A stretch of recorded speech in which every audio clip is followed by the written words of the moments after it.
"Where are you right now?" I asked my daughter. She nonchalantly replied, "Anywhere is fine."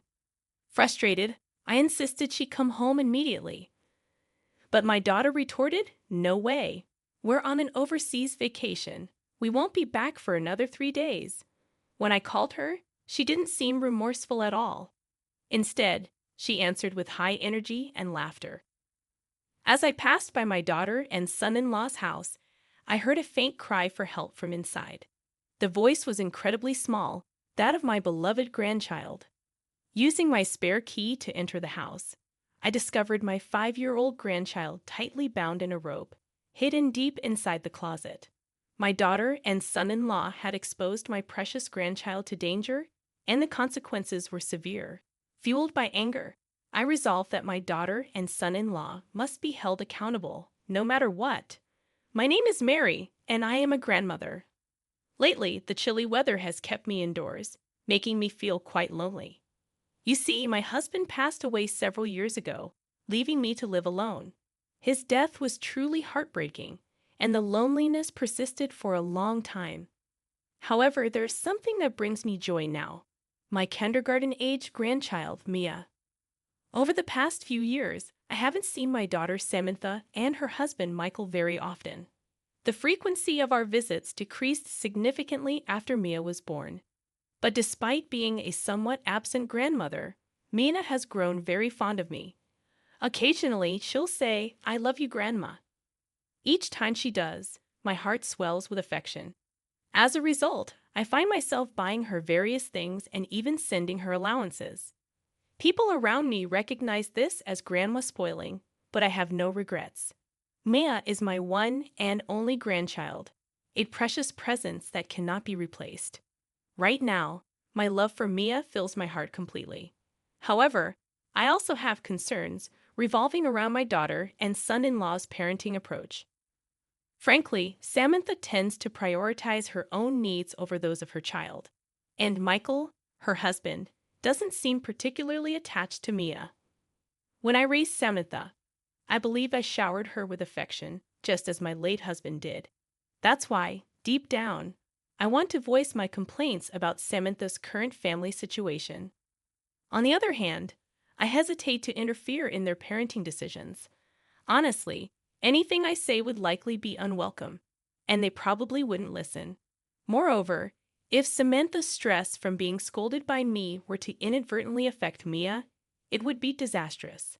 So despite my conflicting feelings, I've decided not to meddle too much in their parenting choices.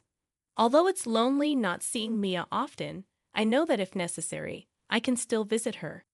Currently, they reside in the house where my late husband and I used to live.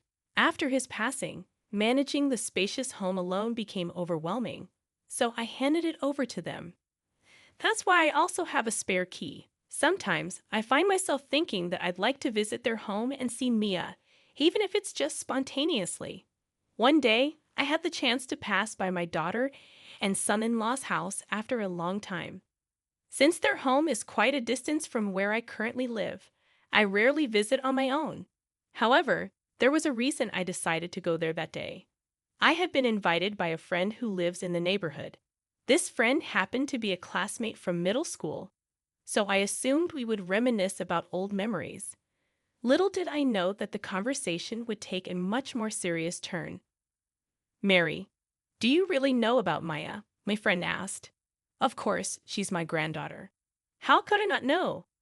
I answered matter-of-factly, unaware of my own ignorance. "No, that's not what I meant. Could it be that Mia is experiencing abuse?" My foolish voice blurted out instinctively, "What do you mean?" I decided to listen to my friend's detailed account. However, as I heard the story unfold, feeling increasingly uneasy after hearing everything, I collapsed onto my knees. To think that Maya had been going through something like that without my knowledge. Seeing my exhausted expression, my friend tried desperately to console me. "Well, we don't know for sure. It's just a rumor," my friend said, attempting to ease my distress. "But I thought I should mention it. Maybe you could stop by their house on your way back." According to my friend, Samantha and Michael have been frequently going out early in the morning and returning well past midnight. Of course, they didn't take Mia with them. As a result, there was a neighborhood rumor that they left their child behind to go out as a couple. Additionally, some people noticed Maya spending long hours on the balcony, and concerned neighbors who tried to talk to her were usually met with Samantha's baffling response, "She's fine. My daughter just loves the balcony." Hearing this, I couldn't help but think that my daughter and son-in-law might be capable of such behavior. "Well, I believe I raised Samantha properly. I can't fathom where things went wrong," I muttered, feeling a mixture of confusion and disappointment. My friend advised me to check on Maya's well-being as well. So, with my hands trembling slightly, I left the house promptly and headed toward my daughter and son-in-law's home. As I pressed the doorbell, there was no sign of anyone coming out, only the sound of the chime echoing. "Are they not home?" I muttered, about to leave the premises. However, at that moment, I thought I heard something. Help! The word was faint, and my hearing had deteriorated lately, making it challenging to catch soft sounds. Unable to discern it clearly, I addressed the noise. "Is someone there?" There was no response. Maybe I had misheard, I thought, as I turned away from the house. But finally, I distinctly heard the plea, "Help." My spine chilled. The source of that desperate cry could only be Mia. As a doting grandmother, I couldn't possibly have misheard. Given the circumstances, my daughter and son-in-law were likely out somewhere. But even if they left their child alone, why would she be calling for help? My mind raced to the worst possibilities, and I swiftly used the spare key to enter the house. "Mia? Mia, where are you?" My voice echoed through the house, and from not too far away, I heard Mia's reply, "Grandma?" "Yes, it's Grandma." "I'm here, Grandma." Mia informed me that she was inside the closet. My worst fears had come true. Mia was left bound in a tight coil of rope inside the closet. Mia. How could this happen? Desperate, I clawed at the rope, trying to free her as quickly as possible. But the knots resisted my efforts. The constriction was severe, leaving faint marks on Mia's skin. I grabbed nearby scissors and managed to release her from the restraints. "Grandma, are Mom and Dad not here?" Mia's voice trembled, resembling a fledgling bird frightened by an external threat. "They're not here, but it's okay. You're safe now," I assured her. As I spoke, Mia flung herself into my arms, tears streaming down her face. My wet, shoveled clothes didn't matter. My daughter and son-in-law had gone too far. They had crossed a line that should never be crossed. Suppressing my trembling anger, I held Mia gently, looking at her frail body once more. I noticed she had grown even thinner, weakened from likely not eating properly for days. The marks from the rope on Mia's body were vivid, resembling bruises. These might take a while to fade. My anger surged uncontrollably, and I dialed Samantha's number. After a brief pause, a sluggish voice came through the phone. Hello?" Her tone hinted at intoxication. It was inconceivable that she would be drinking while her own daughter was in such a weakened state. Suppressing my volcanic rage, I spoke in an icy tone. "Where are you right now?" "Anywhere is fine." She didn't seem remorseful. Instead, her high spirits grated on my nerves.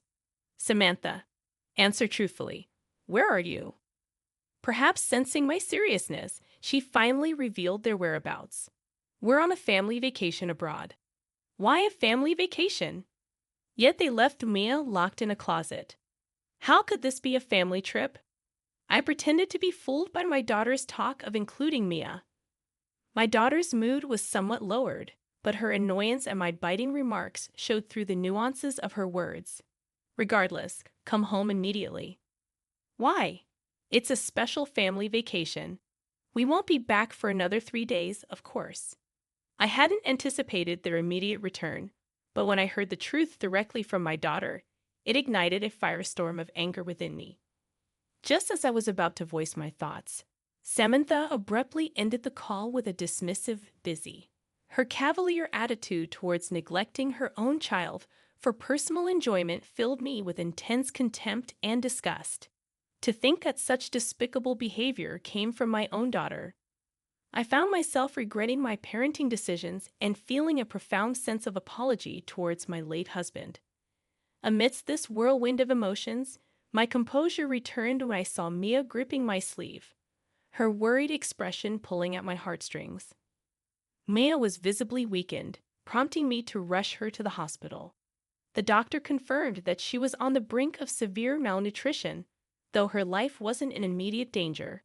I felt a wave of relief knowing that Mia was safe, at least for the moment. However, my anger towards my daughter and son-in-law flared up.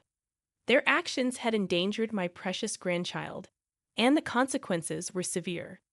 I was resolute in my decision that they must be held accountable, regardless of the circumstances. Discovering the extent of my daughter's actions was truly heart-wrenching. She had never displayed such extreme behavior before. While neighborhood gossip hinted at mild mistreatment, I knew my daughter wasn't foolish enough to jeopardize so much. The thought of Mia being genuinely abused filled me with dread, considering the potential ruin it could bring upon Samantha and Michael's lives. Despite my conflicted emotions, I couldn't shake the nagging question of what could drive them to such drastic measures. If there was a solid motive behind their actions, perhaps it warranted legal intervention. So, despite the painful memories it stirred, I resolved to seek a detailed account of the situation from Mia. She hesitantly began to share. I witnessed Mom bringing home a man I didn't recognize, and the implication was clear. Samantha was likely involved in an affair. My anguish deepened as Mia continued her account. I thought he might be Dad's friend, so I innocently asked, "But Mom?" Furious, piecing together Mia's story, it seemed highly probable that Samantha was indeed having an affair. Facing exposure, she resorted to extreme measures like this. With all the puzzle pieces fitting, I took action. I contacted lawyers and authorities to prepare for justice against the couple who hurt my dear Mia. When I assured Mia that I'd protect her, she tearfully said, "I want to live with Grandma." Moved by her words, I made a solemn vow. I'll be there for her no matter what lies ahead. 3 days had passed, and my daughter and her husband returned from their trip, still basking in the afterglow of their otherworldly experiences. "Let's go on another trip together," they suggested. Of course, as they inserted the key into the lock, an unsettling feeling washed over them. No matter how much they turned the key, the door remained stubbornly shut. Samantha puzzled over it, muttering, "Wait, am I doing something wrong?" Equally perplexed, Michael asked, "What's going on?" Samantha's frustration grew as the key refused to cooperate. She glanced downward and saw a sign that read "For sale." Michael followed her gaze and was equally shocked. "What on earth is happening?" he exclaimed.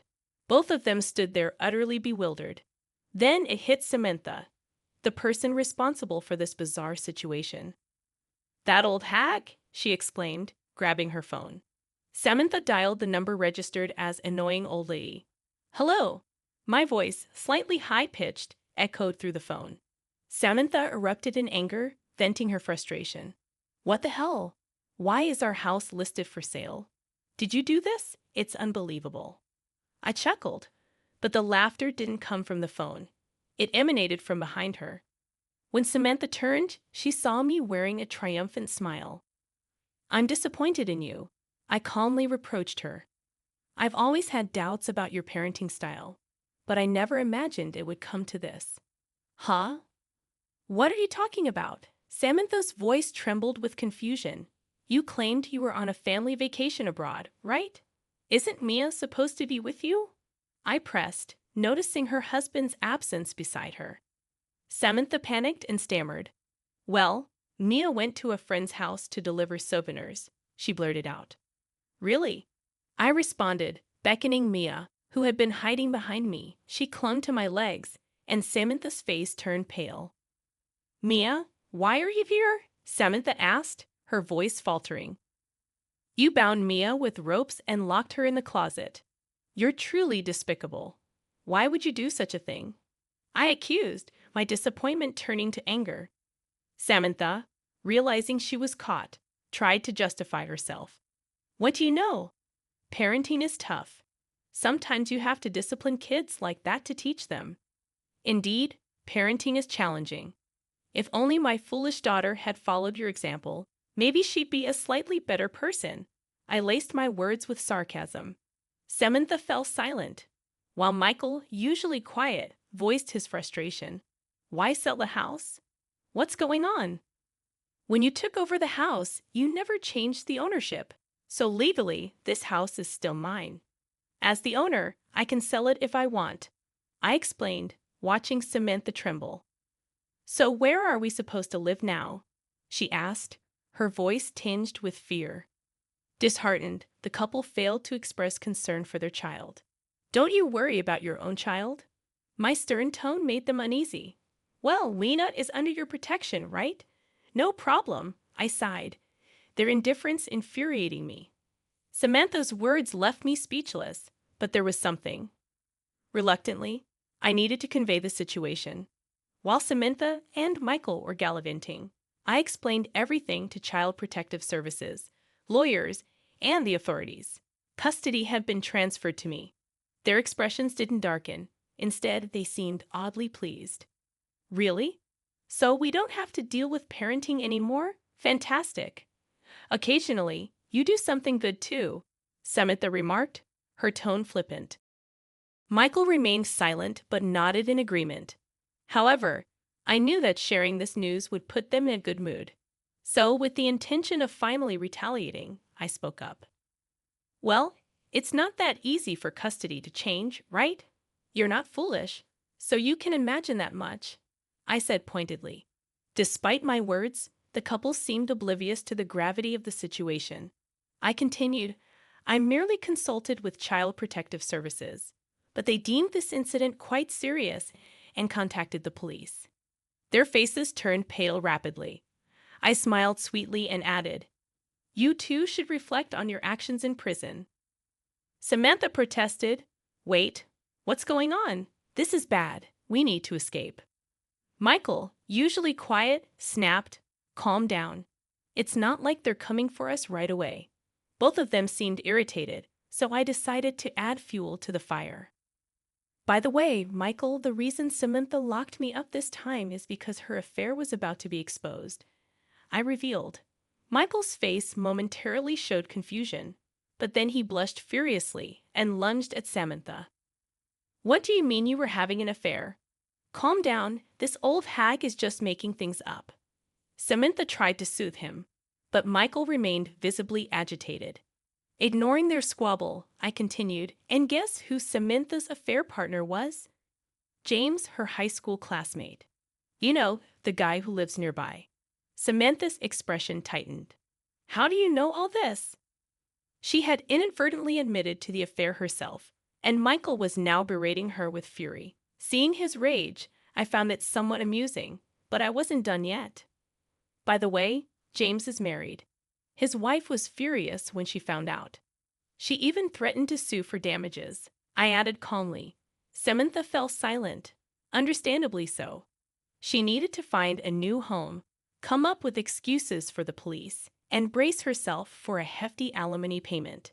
The police matter was almost a foregone conclusion. She was likely to be arrested. Right now, she was experiencing the lowest point in her life. But it wasn't enough to make amends for what she did to Mina. So, I decided to deliver one final significant punishment.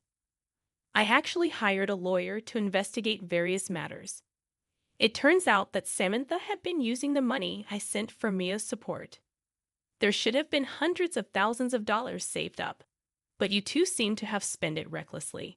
Even the recent trip expenses were covered, it seems, I said, looking at Samantha, who appeared defeated. Michael, who had lost his composure until now, reacted slightly to my words. I've been inconvenienced too, so I'll be making a claim, I added with a touch of irony. Upon hearing my final statement, Samantha finally snapped and began berating me.